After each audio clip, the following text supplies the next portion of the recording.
President Biden embarking on his first official international trip to Europe. He's expected to make the case that America is back and try to mend frayed relationships with key allies.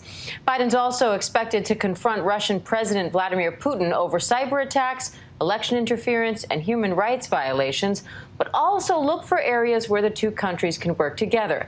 Let's bring in congressional correspondent Rachel Scott, who's following the president, along with ABC News political director Rick Klein and foreign correspondent Maggie Rulli, who's in London for us. Thank you all for being here. Rachel, what's on Biden's agenda there, and what is he trying to accomplish? Well, White House Press Secretary Jen Psaki says this is a moment that President Biden has been waiting for and preparing for nearly 50 years, that he knows a lot of these leaders personally, that he's ready for this moment. And also, make no mistake about it, this is going to be a very clear break from former President Donald Trump and his America First policies. Biden is going to push this message that America is back. The focus here is on renewing our relationships with our allies. President Biden is going to try and drive that home. He believes that this is a moment where democracy is at stake. He says this is a trip proving that democracy can work, guys. And Rachel, vaccine diplomacy is a big part of Biden's efforts to try to restore relationships with allies. A source has confirmed to ABC News that the White House has made a deal to buy 500 million doses of the Pfizer vaccine to be donated to countries in need. So what do we know right now about that deal and the timing? Yeah, this is going to be a pretty big announcement that the president has chosen to make here, using his foreign trip as the backdrop to drive home one of these initiatives. Listen, the president has been under immense pressure to do more to address some of the disparities that we are seeing across the world with vaccinations. A lot of countries are still struggling to reach it. Listen, 500 million is a lot, but it still is far short of the 11 billion that the World Health Organization estimates that the world needs in order to be vaccinated. But the president is using this as a backdrop to unveil that announcement. And Maggie, the relationship between the United States and Great Britain, called the special relationship, I guess after the War of 1812 and the Revolutionary War and things like that, we're very, very close allies, obviously.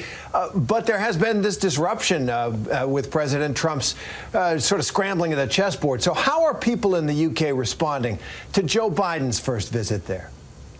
Hey, Terry, you mentioned that special relationship. That's really where the focus is, and this enthusiasm for a change and sort of a reinvigoration of the special relationship. And Biden has promised just that. Recently, he released a statement calling out, again, those two words, special relationship. And if you remember, Terry, Prime Minister Boris Johnson was one of the first world leaders that Biden chose to call when he became president. So clearly, this is important to President Biden. It's important to other world leaders, but it is not going to be easy. He's being put to the test. This is the first time all of these world leaders are coming together and meeting since the UK officially left the EU. So Biden could find himself sort of caught in the middle, trying to stand with allies in the UK, that special relationship, but also having to have some really tough conversations with leaders in the EU as well. So there is some strain, but Terry, mostly enthusiasm. And actually, I want to say you could look towards the royal family for how much enthusiasm there is. When President Trump visited last time, he was greeted by the Queen, as she does nearly every president, but not anyone else in the royal family. This time around, both Prince Charles and Prince William will also be with the Queen to greet President Biden. So clearly a lot of enthusiasm and energy here right now, Terry. And Rick, how important is this trip for Biden, given that former President Trump had a pretty close relationship with Boris Johnson?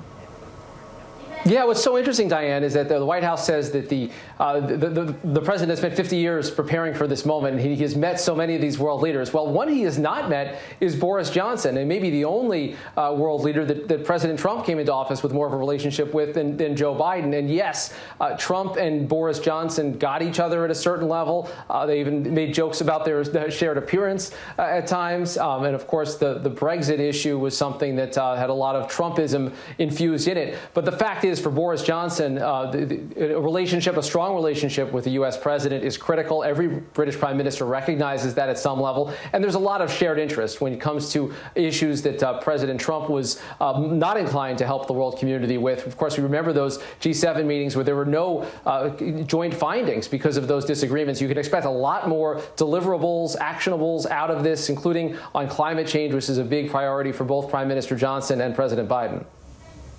And Rachel, the high-stakes meeting on this trip, that face-to-face encounter, Joe Biden and Vladimir Putin. What are you hearing about how the president is going to approach that meeting? All eyes are on this meeting. It is going to be at the tail end of this trip. Sources familiar with the discussions inside of the White House tell us that right now there are really two camps. There is one group of trusted advisors that are pushing the president to really be tougher with Russia. And there's another group that says that he needs to take a little bit more of a moderate approach. President Joe Biden has said himself that he wants a stable and predictable relationship with Russian President Putin. But that remains to be seen on what exactly that looks like. Look, we know that he has imposed more sanctions on Russia than any other country so far right now. And this comes at a time when we are still looking into many of these cyber hacks, including SolarWinds, which the U.S. intelligence found that Russia was behind. It took months for that to be detected. And so this is going to be a very frank conversation. We know that President Biden is going to be tough on his stance here, but it's unclear really what the pathway is forward. All eyes are on that meeting at the tail end of the trip right in Geneva. And Rick, Biden will have to walk a fine line when he meets with Vladimir Putin. He wants to show strength to Russia, but also try not to escalate an already tense relationship. So what does he need to do there? Yeah, one big thing is just the optics of the meeting. Some White House advisors thought it was a bad idea to have this one-on-one with Putin, but he wanted to do it. He intends to do it.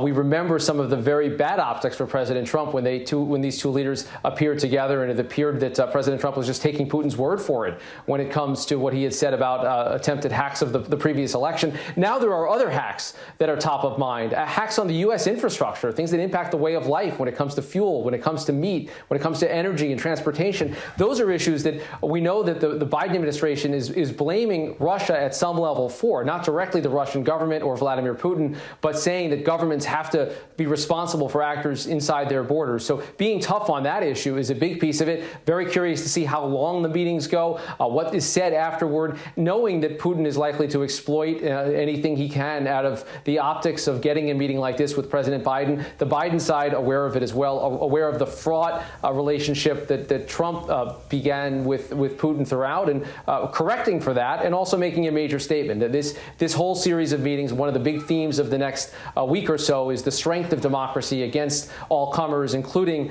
China and Russia first and foremost. And Maggie, the stakes around this Putin-Biden meeting for us olds, some of us olds, it has a whiff of the Cold War, right? The Kremlin and Moscow, with Europe in the middle. So how are the people of Europe really reacting to this encounter between Vladimir Putin, who has really just made himself such an important force in the world, a force for the worse for many people, and Joe Biden? Yeah, exactly, Terry. Well, as Rick and Rachel just said, this is a statement. This is the meeting that everyone is watching, because President Biden is not only sending a message to Vladimir Putin, and is not only sending a message to Americans, he's sending a message to every foreign leader around the world right now. He is telling them exactly what kind of president he is going to be. Will he be tough? Will he be moderate? Will he keep his promise to stand with allies and stand against Putin? Will he leave a line of communication open with Russia? These are all high stakes but delicate foreign diplomacy issues. And he has to do all of this, guys, with the entire world watching and judging. And coming at the end, this meeting could color the entire trip and will be that lasting legacy he leaves around the world right now. And Rachel, you nearly didn't make it to the UK today. This is the big story of the day that we want to hear about, because we heard the press plane was delayed by cicadas. What happened there? Y'all, can I just tell you that these cicadas have me on edge? There were people passing by that were pointing to a cat that was running behind me, and I thought that there was like one that I brought with me on this trip. You have that right. We were expected to take off. We were all ready to go. You have the press all on this charter plane that's supposed to be getting here right ahead of President Biden, and we get the announcement that the plane is not going to be ready for us because somehow cicadas got inside of the engine. And so they had to get us a whole new plane. All in all, the trip was delayed several hours because of the cicadas. Listen, we made it here fine, but I mean, what a DC Washington story, right? I mean, I could literally not imagine any of this happening, but we're here nevertheless, despite some of the opposition from the cicadas to us being here on this foreign trip. Cicadas everywhere. We even even saw one there on the president's neck. Look. Rachel, I'm sure you're glad to be away from the cicadas for a bit. Rick Klein, Rachel Scott, Maggie Rulli, thank you all.